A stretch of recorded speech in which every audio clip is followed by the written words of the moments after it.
Today we take a short hop from Southampton to the Isle of Wight. Our plan was to cycle around the Isle of Wight while camping en route.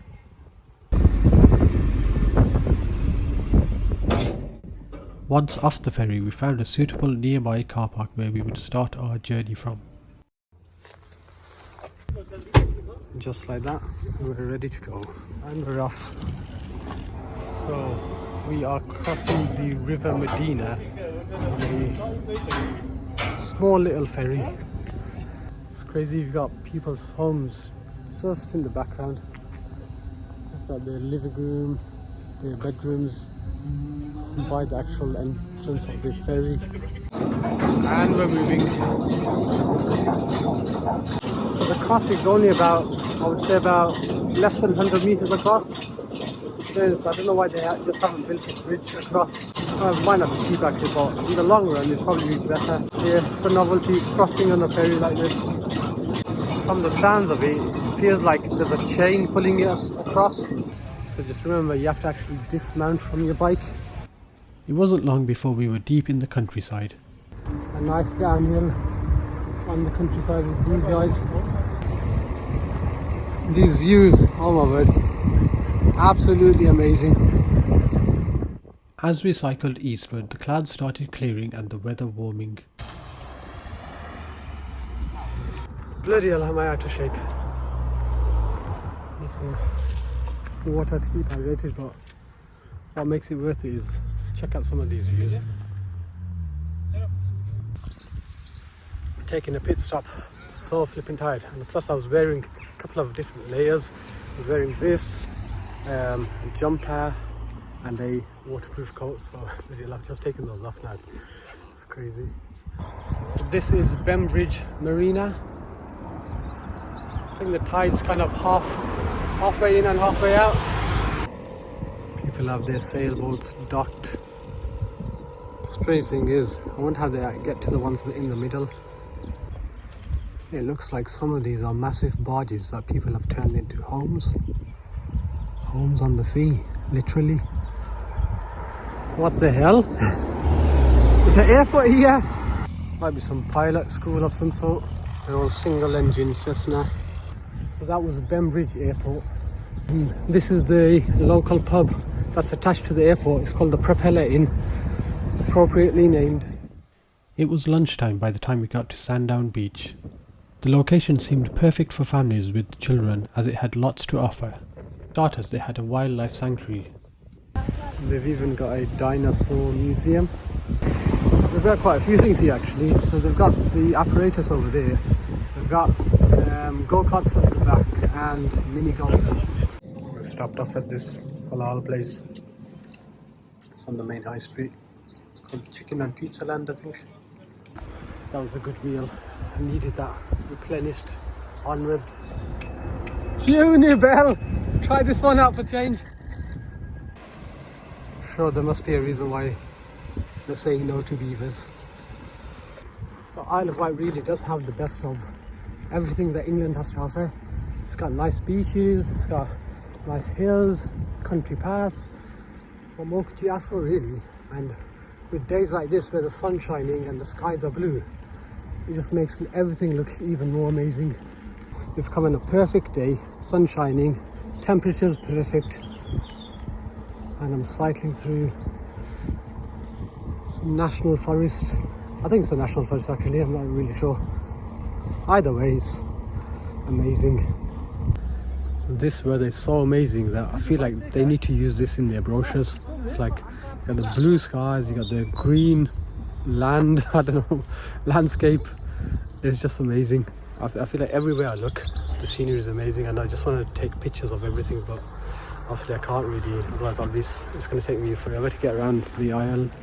So my legs are starting to cramp, so this is why I'm walking it now.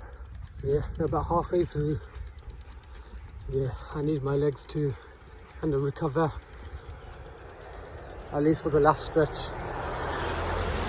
Plus, I've run out of water, so I need to find a shop ASAP.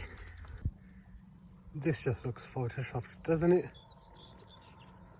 Reminds me of the Windows XP background. So this is Military Road. Beautiful, absolutely beautiful, isn't it? So I think still on this Military Road that runs along the coast of the south of the island, and I can't find a single darn shop. Surely someone must see this as a business opportunity. Open a service station or something on this road, you'd make a killing. Finally by the road that actually runs along the coast. Some of the other bits before it was hidden, well, the sea was hidden by a massive hill on the left hand side. Yeah, so this section of the road you get a nice view of the sea. They should make more of a feature out of these things really. And we still haven't found water, so still on the hunt for water. So knackered. Need water. Shop nearby. Now I'm just resorting to just pushing the bike all the way to the shop. When I get there, I'm going to take a big drink of anything. I don't care at this point. I'm so thirsty and dehydrated. It's ridiculous. I think the crows are encircling us because they probably realise we're about to drop dead any second. Oh my word, look at that sign. I've never been so pleased to see Tesco.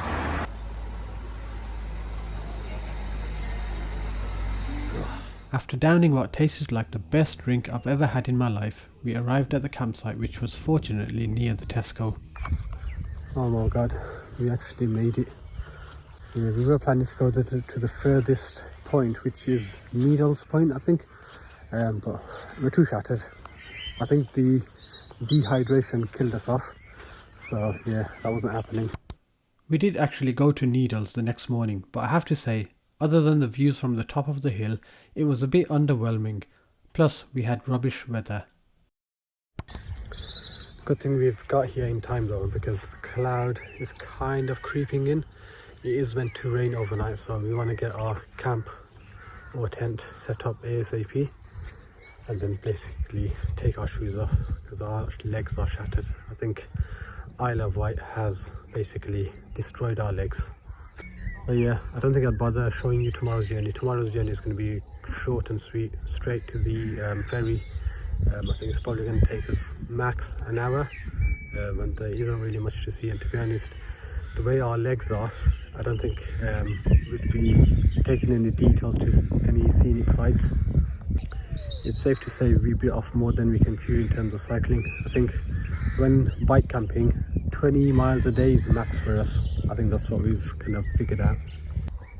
So what are my concluding remarks about cycling around the Isle of Wight? Well, one, make sure you stock up on water. Oh my word, if you don't have water, it's going to ruin you like it almost ruined us.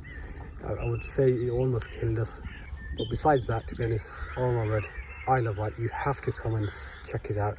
It's the best parts of England kind of put on a single tiny little island. So you've got some nice beaches, you've got some nice countryside, you've got there's a lot of history actually that we didn't really check out, but we drove past loads of old ruins and castles and so on.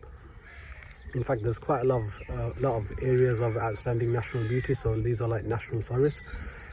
It's perfect for families. I've saw loads of families hiking and cycling all over the place. Sandown especially is quite a nice area for families, so if you do come down, check that area out. There's quite a lot going on there, as well as the beach in Sandown. The one thing I'd say is make sure you come when the weather's good, as you know, British weather can be very unpredictable. But yeah, all in all, whether it's driving or cycling around the island, definitely come over and check it out. Even if it's just for a day trip. In fact, I saw loads of day trippers coming over from Southampton. Anyway, I'm going to call it a night. I'm going to go put my feet up. Hope you've enjoyed this little cycle around the Isle of Wight. If you've got any questions, drop it down in the comments below, or if you've got any advice for me on how my legs should recover or would recover quicker, then please do let me know.